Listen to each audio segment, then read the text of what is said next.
I'm Sarah Maslanier of the New York Times, sitting in for Sam Roberts. Welcome to the New York Times Close-Up. New York's biggest political story this winter is a new mayor at City Hall, and Zoran Mamdani is moving fast on housing. He's ordered rental ripoff hearings in all 5 boroughs, put longtime tenant advocate Dina Levy in charge of housing, elevated organizer Cea Weaver to run the mayor's office to protect tenants, and backed a rent freeze that landlords and lenders are watching nervously. Weaver, a national tenant leader who previously helped New York win some of the strongest tenant protections in the country, is now both the face and lightning rod of that agenda, under fire for past posts on homeownership and race, even as the mayors publicly doubled down on her as the person he wants standing up for tenants. Mihir Zaveri covers housing for The Times. Welcome. Thanks for having me. Pleasure to have you. This is a big change for New York City. It's a radically new approach, people with a radically different agenda than previous administrations, really tenant forward. Talk to us about Cea Weaver. Who is she? And then we'll get into what the heck is going on with that. Yeah, so if you've been paying attention to housing in New York over the past 6 years, you should know who Cea Weaver is. She's the face of the tenant movement, not only at the state but at the city. She's most known for passing these laws in 2019 that really enhanced protections for tenants. There was a big fight at the time. Real estate really didn't like it. It went back and forth, but she was able to kind of capitalize on the moment and push them forward. I mean, just to give a brief overview, they really focused on rent-stabilized tenants, limited the ways landlords could raise rent, limited the ways that landlords could evict people. So it was seen as a big win, and that really kind of propelled the momentum going forward. And she's been involved in pretty much every tenant fight since then as an activist. And at one point, she was going to be appointed for a different position, and that appointment was withdrawn by Jumaane Williams. Can you talk to us about her history? Yeah, so there was a push by the public advocate, Jumaane Williams, who himself is a left-leaning politician, right? And he wanted her to sit on the City Planning Commission. And the City Planning Commission is a body that basically approves development, says like, here's where you can change the zoning code, here's where you can't, things like that. And she would have brought like a very progressive sort of left-leaning face to it. She's said a lot of things publicly that are very anti-landlord, very anti-property owner. Nobody's really surprised about her sort of political leanings, but those issues definitely got in the way of her having that position. And it was withdrawn. And it was withdrawn, yeah. But then here we are a few years later, and she's getting put in this other very powerful position. And times have changed because she's gotten through. What are the things that she said that this lightning rod moment that has become so controversial? Yeah, so I mean, throughout her career, she's been pretty clear about the way that the system in America, where you have homes and housing is sort of part of the market and the capitalist system, she views that as very like sort of predatory, exploitative. She has said on Twitter, a lot of these things were made on Twitter, or I guess it's X now, but it used to be Twitter. She said, you know, home ownership is a weapon of white supremacy. She has talked about there being no such thing as a good gentrifier.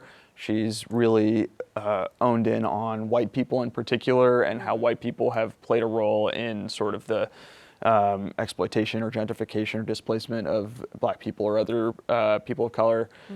So she's not been, and she herself is white, but she's not been at all hesitating to kind of say these views out loud. So those tweets were scrubbed, they're gone, but they were resurfaced recently, and what happened? Yeah, I mean, what you started to see on X over the past few days is that people found these tweets. As you know now, like basically anything you post online is going to live online forever in a way. The internet's forever. It's forever. So, you know, think about what you post if depending on what you want to do in the future. But you know, people found them, and it was really a lot of right-wing sort of Twitter accounts that were sort of pointing to these things, pointing that, look, she's going to come after white people, she's going to come after property owners, she's really this like big boogeyman that's going to use her position in City Hall to do all these things, and that really alarmed, you know, a certain subset of people. I would argue that that subset of people already kind of knew what she believed, and that, you know, it's not really a big surprise, but you know, in 2026, like I think the way we look at the media ecosystem, it's interesting how you can sort of resurface these things and create a moment. Mm-hmm. And very interestingly, you know, Mamdani has had a few vetting issues already. He had some other people he had to pull back and take out of their position. I think it was the head of his vetting team. Is that correct? It was originally one of the people he put up for appointments, and they themselves lost that appointment. But this time he doubled down. Yeah. So let's talk about that. Yeah, I mean, I think the previous person who he basically withdrew the appointment or sort of, you know, decided to step away from her, her tweets were pretty clearly anti-Semitic. Yes. And if you know anything about Mayor Mamdani and his campaign, anti-Semitism was sort of one of his biggest political vulnerabilities. Yes. There was a big push from his opponents to sort of portray him as someone who's not sympathetic to Jewish New Yorkers. And when you have someone who is on your staff who has posted anti-Semitic things, doesn't really work. And so that they moved pretty quickly to kind of change that. In this case, his staff told us, you know, we've seen these tweets. Yeah. We know about these things. In fact, the New York Post wrote about them in 2023. I mean, it's not like it has been a particular secret. And like, we're okay with it. We know that she's been very effective at protecting tenants. We know that she has a very nuanced and practical view about housing, and she's going to help tenants a lot. So we've seen these things. We're okay with them. We're moving forward. Wow, very interesting. So there are some other interesting appointments. Dina Levy. Can you talk about the two of them, sort of their interplay and what we're going to expect? Yeah, I mean, so I would mention Dina Levy, and I would also say Lila Bozorg is his deputy mayor for housing. So both Cea and Dina are going to report to Lila, according to the organization chart. Who has more sway will be to be determined. But Dina is someone who's worked in state government. She's worked in different official positions in state government, and she's also been an organizer in the nonprofit world. So she's a tenant advocate, but she also has government experience, and she's kind of been on the ground in that way. Lila is someone who's very pro-development. She was on Mayor Adams's staff. She was someone who pushed for more development and loosening restrictions on development there. So you kind of have these different figures who kind of bring different viewpoints coming together. Cea obviously is a tenant person, first and foremost. She's looking out to protect tenants. She's been skeptical about developers. She's been skeptical about landlords in the past. How this all comes together is going to be interesting to see. So we've long known the rent is too damn high, and now there are going to be rental ripoff hearings. Can you tell us what a rental ripoff hearing is and what it hopes to achieve? Yeah, so I'll just bring it back to Cea a little bit in that one of the things she's been very successful at is highlighting the stories of renters and using that as a political tool, showing, look at these abuses, we need to stop these things. And I would look at these rental ripoff hearings. I mean, really what they are is there's a city sort of organized platform for renters to get a lot of publicity and get a lot of attention of the problems that they're having. I imagine we're going to see hearings, and they said they're going to be all across the 5 boroughs in the first 100 days, where people can just come and talk about, hey, my water hasn't been hot ever, or my heat's never worked, or I've complained about the trash that's been in the chute or in the hallway forever and no one's done anything about it. Or, you know, I'm being targeted for eviction. Like things that, you know, we hear about a lot, I think, as New Yorkers. Things that New York is 2/3 tenants. Many of us are renters, and many of us experienced like some level of these things firsthand. So it's really going to platform that and kind of make that like the center of sort of the narrative, at least. That being said, I mean, you know, there is an existing enforcement system to deal with these issues. So you can hold hearings and bring attention to one thing, but if the enforcement system doesn't work, if they don't invest in hiring more inspectors, if they don't invest in sort of holding landlords accountable, if they see these issues, I mean, then it's sort of more of a narrative thing than a policy issue, more political than policy. So we'll see. I mean, I think it's just sending a clear signal that we're going to be on the tenant side. And whether that manifests in the budget, whether it manifests in negotiations with City Council, we'll see. Well, you anticipated my next question, talking about whether this is a public presentation or actually going to change anything on the ground. Yesterday, I spent the morning at 1187 Anderson Avenue, which is a building that has some of the most cold complaints in the city. I would argue it's the coldest building in New York. It hasn't had heat this entire past 2 weeks. And it seems to be that there's no recourse for the tenants. And I met people who are sleeping in jackets and hats, and one man is worried his turtle tank's going to freeze over. It's something that isn't taken seriously widely in the city. Okay, you're cold, put on a sweater, but when it's your own home, there's a type of emotional impact of that. And one of the things that many of them said is they call 311. They complain. They go through the right channels. They're in housing court. The inspectors rarely show up. They show up at the wrong building, and then they say, too bad, you've missed your appointment. So if the structures aren't there to, like you said, respond to these complaints, is this just for show or not? I mean, has Mamdani talked yet about investing more into the systems that will fix these problems? I mean, he's talked about making this better. I don't know if he's given any specifics of how he plans to do that beyond these hearings. I mean, one thing is if you bring attention to these issues in such a prominent way, perhaps you're sort of putting property owners on notice, being like, if you mess up, maybe we'll take a more aggressive stance. Again, that being said, this system is really difficult. It's been difficult for a long time. And I imagine, we'll talk a little bit about what the other side has to say about this, but, I think what many renters are looking for is looking for government to work for them. And a hearing may seem like a overture that, hey, we are listening, but I think it's to be determined of whether they'll put their money where their mouth is, essentially. Well, again, you anticipated my next question. You said this is a city of tenants, but it's also a city of developers, of landlords, of huge amounts of money being invested in the other side of this equation. Are they shaking in their boots? What's happening? There is definitely a fear among the property ownership developer side that Mayor Mamdani is going to do a lot of things that won't be good for them. That being said, I think it's maybe less of it's a fear, it's definitely panic, but it's also resistance. And it's saying, we're not going to stand for this. If you saw on the conversation about Cea's social media posts that we talked about, you had a lot of property owners that were saying, look at this, this is a validation of what our concerns are. And you had, officials and politicians, national politicians on the right, basically using that moment. But yeah, I mean, one of the issues that they will talk about, that property owners in particular will talk about, is the very laws that we talked about with Cea that she had passed limited their ability to invest in their own buildings. So if you look at 1187 Anderson, I've also visited that building in the past. You might look at that as an extreme example of a broader issue where disrepair is increasing. If you're a renter and if you're a tenant advocate, and maybe if you're someone on the left in government, you might say, that's because landlords aren't doing what they should. If you're a landlord and a property owner, and increasingly there's a group of academics and sort of people that are more in the middle that are saying, maybe some of these issues are representative of how we've structured the system, where we're not giving property owners the type of money that they need to invest in these buildings. So I think this will be a huge issue that the mayor will have to deal with. He's talked about being sympathetic to some of those issues where there are cases where these buildings need more investment, and he's signaled that he's open to doing something about it.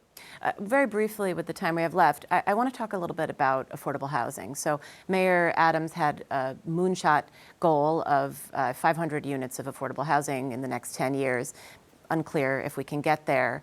Mamdani has a more conservative goal. I think what's going to happen a year from now? What are we going to look at to see has the new mayor met the goals he set for himself? Yeah, there's 500,000 for Mayor Adams, 200,000, and these numbers, they're numbers, right? Yeah. They signal something.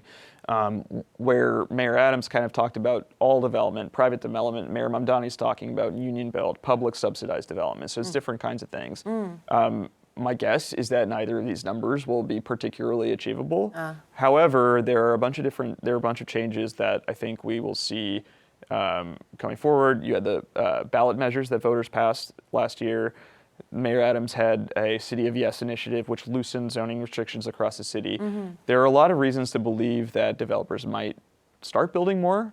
The key is whether government is going to work with them or how the government will sort of approach its own affordable housing development. And that's going to depend on money. It's going to depend on what the federal government does, which is not very keen on giving New York City more money. So it's going to depend on a lot of things. Great. Thanks, Mihir. Coming up, how Zoran Mamdani supporters are turning frustration and hope into a political scene.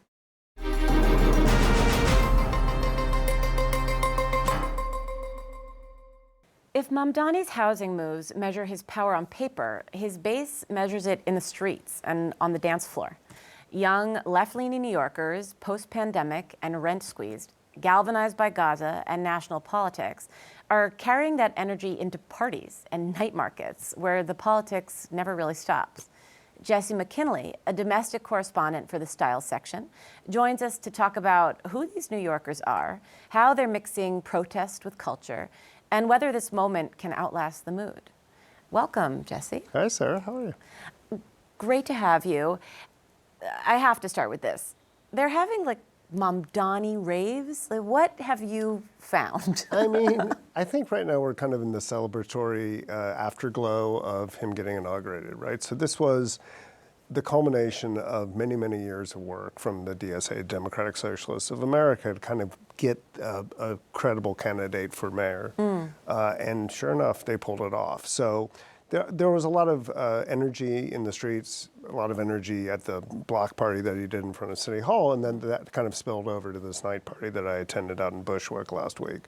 And there really is this kind of joyous energy right now. Of course, now comes the hard part, right? Now actually the governance begins, and we'll see how that carries over. But for one night only, they were very, very happy to be partying. So I want to back you up a little bit because, first of all, mayoral block party, then second of all, Bushwick for the mayor. Like, let's back up here. So Mamdani starts off with a totally different tone, the block party. Yeah, I think that's part of his political messaging, right? Is he's trying to come across as simultaneously as very steadfast leftist, you know, someone that believes in the principles of affordability, which got him elected, and then subsequently has become this major issue for Democrats across the board, but also kind of man of the people, right? You know, a kid who grew up in Queens, albeit in comfortable circumstances, a person who kind of like recognizes the working man, appreciates the working man, triumphs, you know, the working class is kind of his base. And that the way to message that is to say, hey, let's have a party in front of City Hall. Everyone's invited, everyone comes. And sure enough, people showed up. You know, I didn't see the crowd estimates, but it was thousands, if not tens of thousands of people who showed up at City Hall basically to hear him speak and to celebrate his victory. And in the bitter cold and in the Canyon of Heroes. And Oh boy. Yeah. And so then we move on to the party that you covered so well in Bushwick. What's the scene? Who's there? What's the vibe? A lot of this is party faithful. You know, these are people that either worked on the campaign, you know, canvassed, worked phone banks, things like that, but also people that are just part of that DSA base. And once again, this is a lot of young professionals, a lot of young working people, and people that probably were not that politically active before this campaign, or at least before Trump. You know, I talked to a lot of people there that night, and I said, when did you start to become socially aware? When did you become politically active? And to a man, they said 2016, right? So these were a lot of people that saw Donald Trump get elected, were not happy about it, and decided to start to kind of like work, you know, either work the phones, work the, you know, door knocking, stuff like that. And so once again, this was a big night for them because they had seen the culmination of that like 8-9 year journey to the day of the inauguration. But there's something different here, really qualitatively different than your typical celebratory after party, right? There's almost the memification, the TikTokification of mayoralty or of a mayoral campaign. Can you talk about that, about what social media role it played? I mean, incredibly important, right? I mean, you know, I've done a lot of writing about the right wing and about Republican politics, and one thing that they have been incredibly efficient and incredibly effective at is kind of dominating social media and dominating the conversation through whether it be Twitter/X or TikTok or things like that. What Mamdani was able to do and continues to be able to do is kind of wrest that back a little bit and show that the left can have a good time too, that the left can be cool, that the left can actually set an agenda on social media and then follow through with it politically. And even that night in Bushwick, a lot of the speakers who spoke were not only speaking, I think, to their supporters, but they were speaking in very well-defined short clips that would fit perfectly on TikTok. Ooh, interesting. Yeah. Did those moments go viral? You know, I haven't monitored the aftermath, but guys like Zaveri, the state senator, who obviously seems to be a comer, he spoke incredibly passionately, kind of felt like a hype man up there, it was like, let's go party people, and really understood that sort of energy was a departure from that kind of, image of the leftists as like a staid, Karl Marx loving, academic, that they could have a good time, that they could be out in the streets, and that they could be successful. And how different are Mamdani and his supporters from how they present themselves on TikTok and in their, solidarity protests? I think that, once again, to go back kind of to the bigger picture, I think the most important currency in American politics right now is authenticity and attention, right? So these are the two things. A lot of people would say that Donald Trump became successful because, like him, hate him, what have you, he came off as authentic, right? And he also grabbed people's attention. Mamdani has managed to do that on the left-hand side, right? So he is very much the guy that he comes off in social media in real life. Okay. And I think people gravitate towards that. People respond to that. And the fact that he's able to capture these moments and then put them on social media, and then, that both the image and the mirror reflection of it are the same, that really resonates with voters, and certainly, catapulted him to a big victory. Yeah, that's very fascinating to me, especially, you often feel drawing the curtain back, the wizard is not at all what they seem. I wondered also, and maybe this isn't something you can speak to, but the president, in a lot of his domination of social media, has also relied on AI. Is that something that's part of the Mamdani scene? I don't think so, because I think, once again, it goes back to this question of authenticity, right? Okay. AI is, by its very nature, by its very definition, not authentic. Yeah. And so I don't think you'll see reliance on that from his people. Now, that being said, we're at the year one in kind of the AI revolution. So who knows where we'll be in year 5. So going forward, we're going to be having a lot more of the populace being involved in a lot of decision making. That's what Mamdani is saying. These rental ripoff hearings, they're going to be in all 5 boroughs where people can publicly voice their issues. And we were just speaking about it with Mihir, the previous guest. How much of the galvanizing the youth, getting them to come to your parties, how much is that going to be used as a political strategy to also get them to engage in the day-to-day, or do you think it's going to cool off? I think that's really the big question, right? It is very easy to win elections and get people excited, but then the actual act of governance is a little bit more boring, quite frankly, and a little bit more of a grind. And you will start to run into resistance that, in a campaign, you can kind of gloss over facts and figures and details, and, we'll get to it, but now the actual act of governance is going to take place, and whether or not he will be able to kind of use that energy that got him elected once he actually has to start to get bills passed and go to Albany and convince people that might be on the fence about tax increases, what have you. That's really where it happens. And don't forget that at the end of the day, the mayor of New York City does not have that much unilateral power. He does rely either on state legislatures, state legislators in Albany, or he relies on the city council. Now, the city council is going to back him more than likely, but he's really going to have to get into that kind of nitty-gritty of getting bills passed, getting political support. And that's where the people that voted for him, that come to a party in Bushwick, are going to be important, right? Because you need those people to show up at housing hearings. You need them to show up at rallies. You need them to write their assembly people and their senators and kind of continue to be active. Otherwise, you're going to lose some momentum. Passing a bill at City Hall is not as fun as a night market. No, it is not. No. And let alone Albany, which is, as we well know, not much fun at all. Yes, so. I deeply prefer a night market to you and me both. Anything to it, actually. You and me both. I'm really interested to push a little further on the question whether they're going to show up, because it's the young people who are getting squeezed by the rent. Absolutely. It's the young people who are right now rallying about the shooting in Minnesota. It's young people who absolutely lead activism.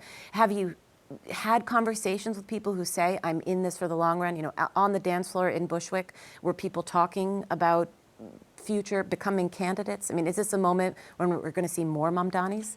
Yes, and I don't know. Okay. That will be my answer. The answer to the first question is yes, there are more Democratic socialists / liberals / leftists that are coming into the political sphere to run for office. At this event, there were 6, 9, 10, I can't remember, young politicians, either candidates or electeds, who were very much speaking the same language as Mamdani and getting big applause, as a result.